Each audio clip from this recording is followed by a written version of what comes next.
দাঁড়াও মা দাঁড়াও, এই দেখো কি সুন্দর। 1 মিনিট যারা দর্শনার্থী আমাদের মণ্ডপে এসছেন, আমরা একটু ইন্টারাপ্ট করবো। আমাদের অফিসিয়াল ওপেনিং এখনই আমরা করছি। আমাদের শুভ উদ্বোধন করবেন বনগাঁর পৌরপ্রধান, আমাদের মন্দির ও ক্লাবের একজন অন্যতম পৃষ্ঠপোষক, আমাদের কাছের মানুষ, জনপ্রিয় মানুষ, শ্রী গোপাল শেঠ মহাশয়।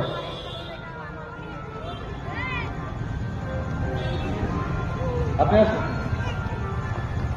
সবাই এখানে চলে আসবেন। জয় জয় জয় জয়। দারুণ মুহূর্ত। বৃন্দাবন মামা, বৃন্দাবন মামা, তুমি মণ্ডপের ভিতরে চলে এসো।